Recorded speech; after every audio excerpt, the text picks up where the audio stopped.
Hey, it's been fun back for, I think this is episode 3. So, getting the love you deserve. And this time we're going to be talking about the importance of knowing what you're feeling and also cultivating empathy.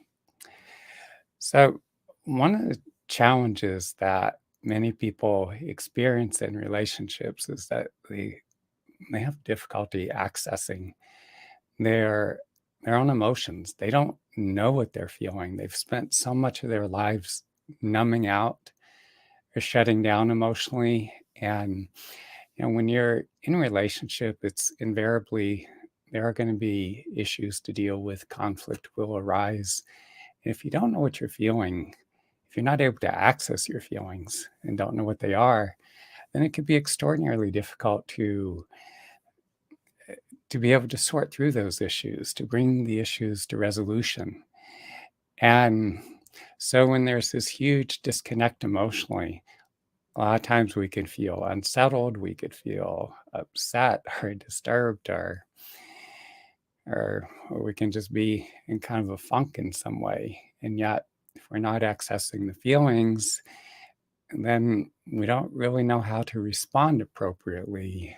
And again, if we can't access the feelings, then we're not going to be processing those emotions. We need to be able to process the emotions in order to bring conflict to resolution. So, um, so little interruption here. my, my friend is back, obviously. Spend a little time. If I close the door, she can be uh, scratching at the door, wanting in. She has separation anxiety. She um, doesn't want to be apart from me. But fortunately, she hasn't been chewing up stuff so bad. I can keep her occupied with her little um, dog toy. It's a little big. So maybe she'll play with that for a while. Okay, here you go. So anyway, so much for that diversion. So for years, I was teaching classes on a weekly basis. And sometimes I would have people show up that have spent so much of their lives disconnecting emotionally. And they couldn't access their feelings. And that was real, it created problems in the class, not just for me, but for everyone in attendance, basically, or at least everyone who was trying to do practice. Um, so, our thoughts, for instance, pertaining to, like opinions and descriptions of actual events or circumstances that are occurring. And, but, and when I would be teaching these classes, the intention is to get people into their feelings, into their physical bodies. And I'd be walking them through this intensive meditation practice that I've developed. And, but, I'd have somebody that had spent so much of their lives disconnecting emotionally, they couldn't access their feelings. So what would happen is they would end up going off on some long ass narrative. They would be describing, I'd ask them, what are you feeling? And, how does that feel in your body? And they just start talking about the conflict in their relationship. Like, it's like we keep going over and over the same issues. And now, he's walked out, or now she's left, she's seeing someone else, or just whatever the drama was. But they would go into this narrative, and just, if I didn't shut them up, literally they could just keep talking about the drama that was playing out in their intimate relationship or lack thereof, and they could go indefinitely. So I would have to interrupt them, just any means possible, just to get them to shut up. and I would do so by I'd say, okay, we're not here to talk about, you know, the drama itself, what's happened. We already know that. That's the narrative. What I'm asking you is, what are you feeling in response to it? If they couldn't access the feelings, I would sometimes have to say, okay, you can feel the chair supporting your body, right? You can feel the shoes on your feet. You can't feel that, right? Um, with few exceptions, the vast majority of people can at least feel the physical sensations. And so I would have them then breathe into those physical sensations, the other people who were in attendance. They, I'd be able to get them deep into their emotions so if they were in the midst of a breakup or if they were just uncertain about where the relationship was headed, if things would work out, if they were dealing with certain issues or conflicts with their intimate partner, as I would get them deep into the feelings, then as they were able to process their own emotional responses, sometimes the feelings would initially deepen, they would intensify, they would, there could be like a whole progression or sequence of feelings, just, sadness, to frustration, anger, but often as they continue to center their awareness in the depths of the feelings and sensations, those their emotional responses would soften and they were able to come to more of a place of resolution. They were able to gain clarity about how to address the situation, how to deal more effectively with their partner. And and that helped to move them forward. That helped them to progress. So it's so important that we're able to connect with their feelings and connect with our emotional responses and to be able to distinguish the difference between our thoughts and our feelings. And we just make sure, like I said, I don't like to read so much when I'm doing a presentation, but in this case, I have so much packed into this article. There's so much content here, and it's just, it can be really difficult to remember everything here.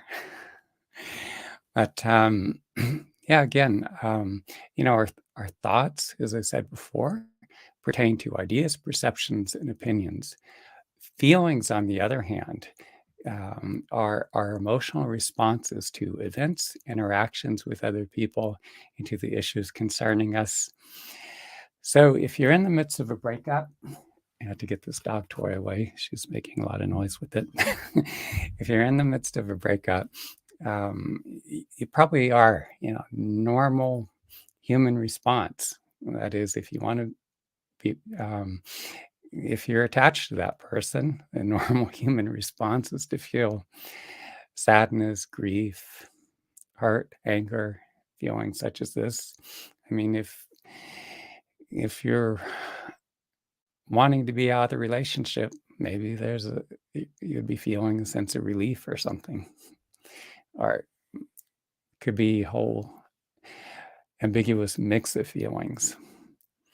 If you're in a situation you're afraid that someone's going to leave you or break off the relationship, or in other words, abandon you, then you're probably feeling anxious.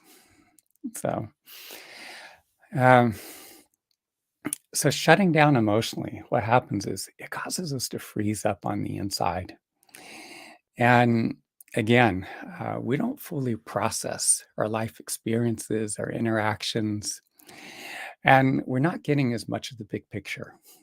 Now, we perceive things more at a superficial level. And also, if we're not able to access and process our emotions, tendency is that it creates this rigidity. We freeze up on the inside. And so we're not able to flow with life, adapt to circumstances. Um, on the other hand, the more that we can access our feelings and that we're able to process our own authentic emotional responses, then that does make it much easier for us to, um, whatever circumstance that difficulty, loss, whatever challenge we're facing, it's by processing our own emotional responses, it enables us to reconcile with things that don't seem to be working so well in our lives. It enables us to gain clarity, gain understanding of the person, the situation, our own emotional responses to it all, to begin to, again, as we work through our emotional responses, we become more fluid. We're able to adapt. We're able to flow with life. So crucial in terms of, not just being in a relationship, but just, you see a lot of people as the years go by, as they get older and they become more rigid, more recalcitrant. Another term is set in their ways. And so much of that results from the fact that people just shut down emotionally. They're not processing emotionally. Um, Varying degrees of shutting down. Whereas, like, you see, children are people in their teens and 20s, and they tend to be more fluid and adaptive, more responsive. They learn, they grow, and, they're able to continually move forward. At least there's more of that tendency. So, the next thing I want to talk about is um, empathy. Let me check a minute. I just want to see if there's anything else.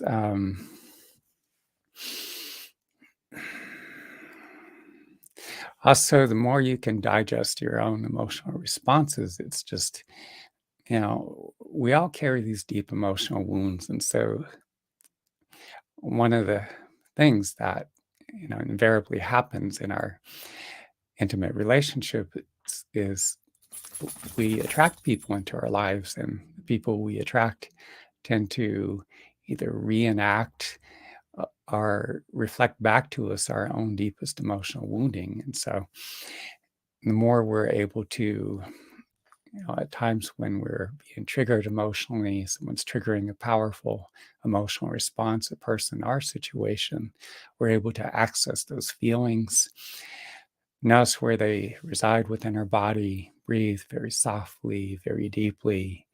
So we're processing, we're digesting those emotional responses, and that facilitates the healing of our emotional wounding. And the more that we work constructively with our emotions, that helps us to become that much more present within our physical bodies. And we develop greater presence. We become more present to all of life.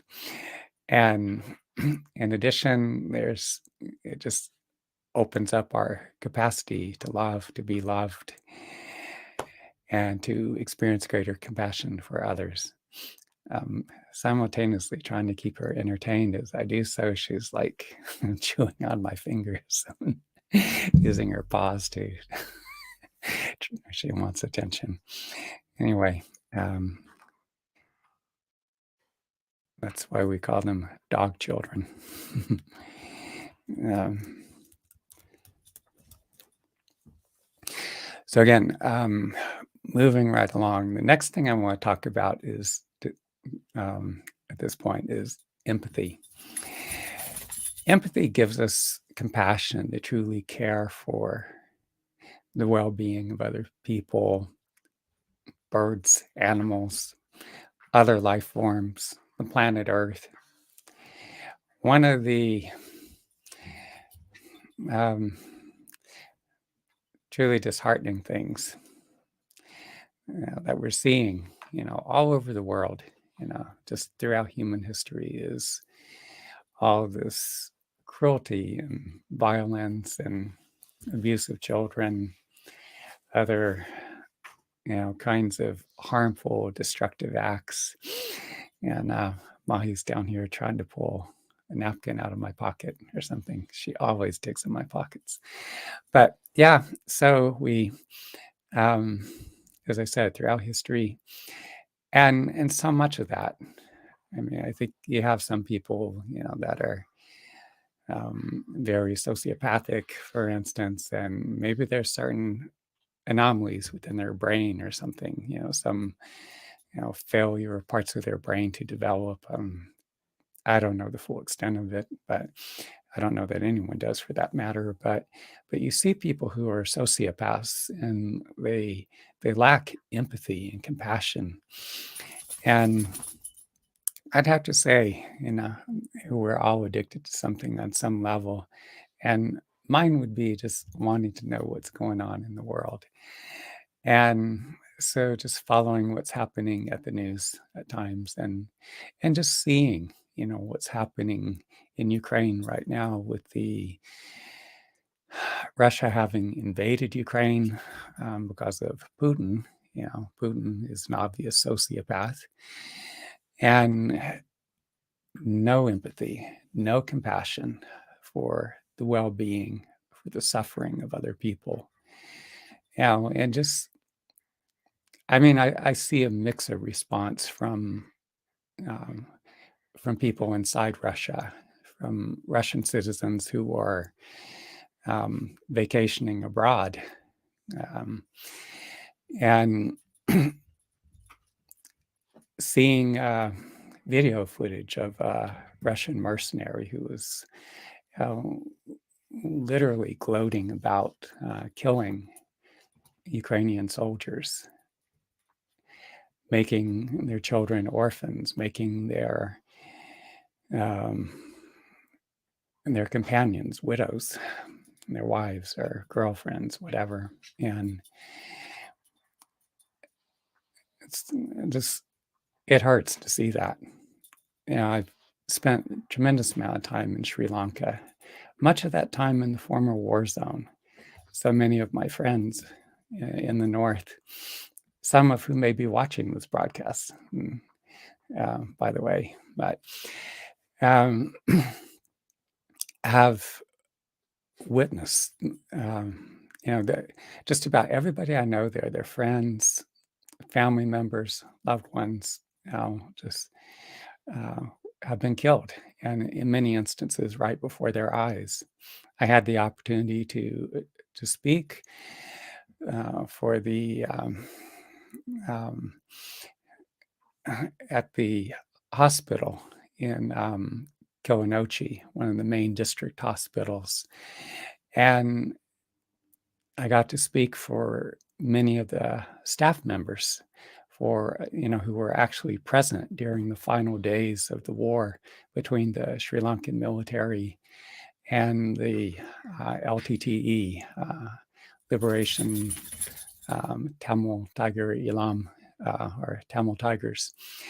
And, I have so much admiration for those individuals because, I mean, the Sri Lankan government was basically raining artillery shells and bombs. And I mean, they had to actually tell the Red Cross to stop giving the Sri Lankan military their coordinates because they were intentionally bombing the field hospitals. So again, this is an example of what happens when people lack empathy. They lack compassion.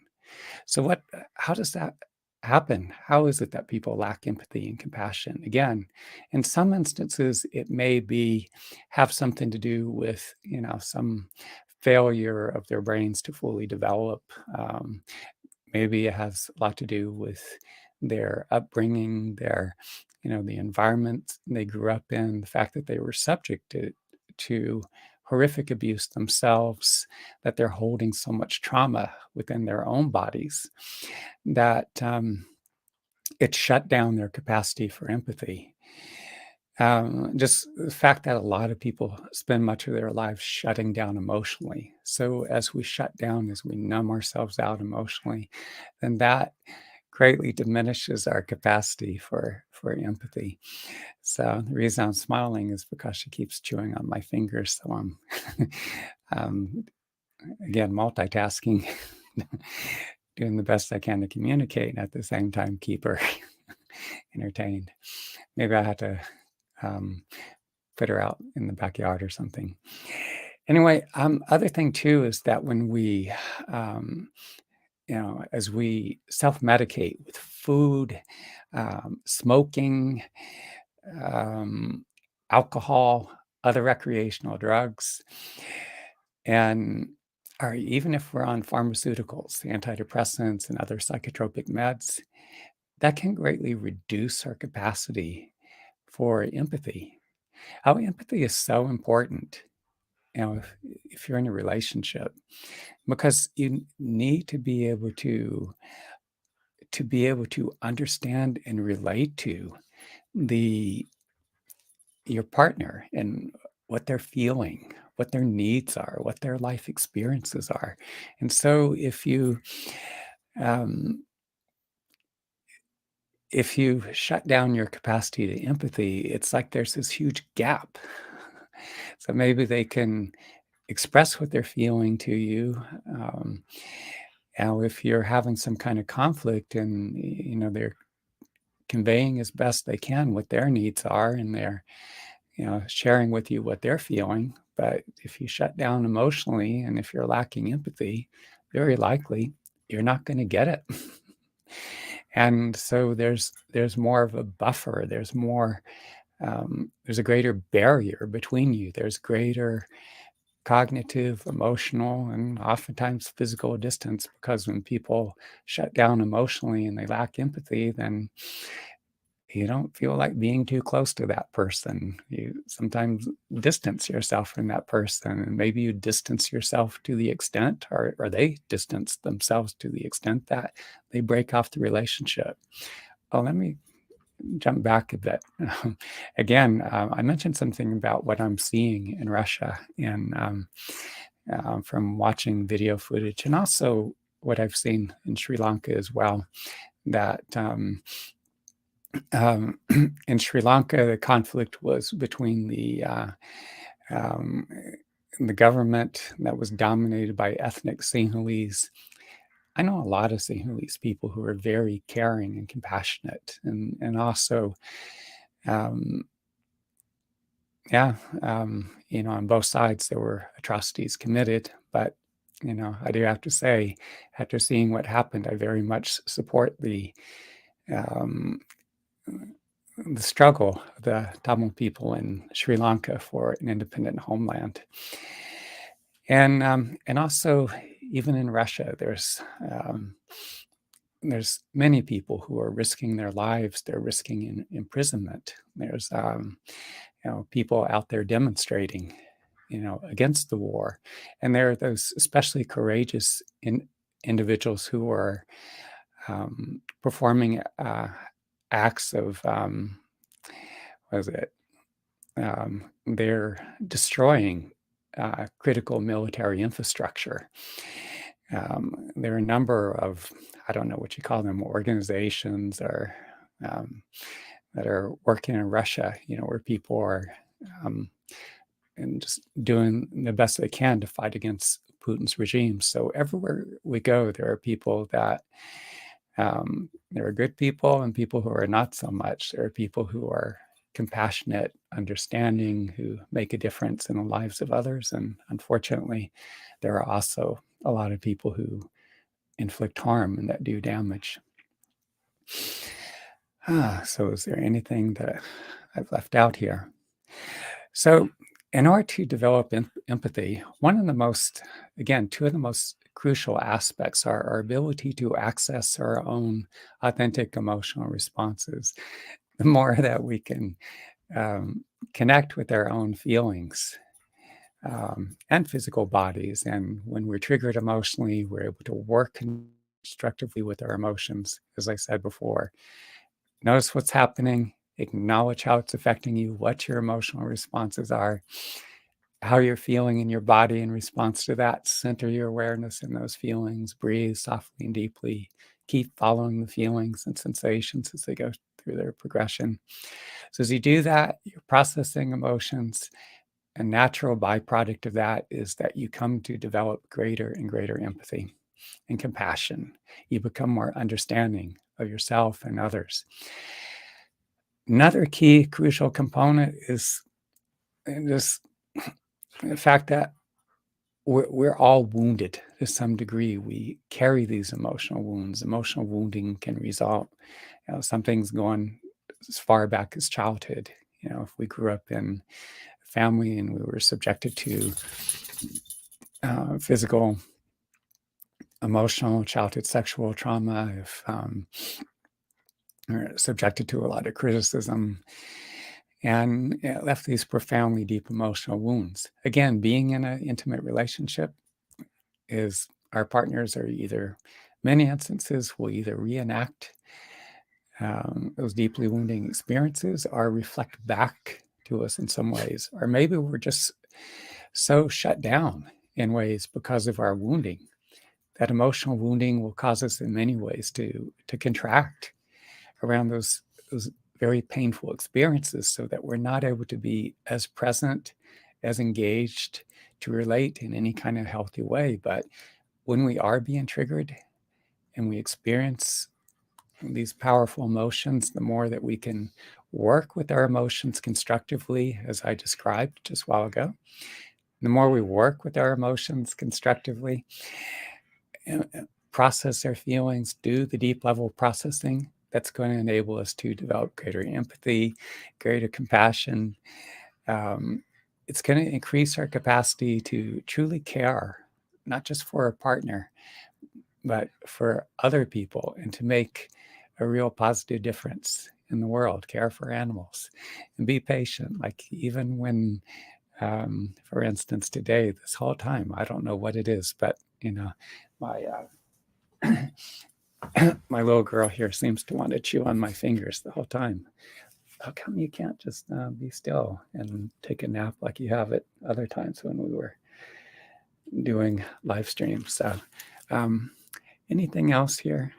Well, definitely it's going to help you to cultivate healthier um, relationships, and deepen the relationship with your partner. So I think that's pretty good. You think, Mahi? Okay, say bye, everybody.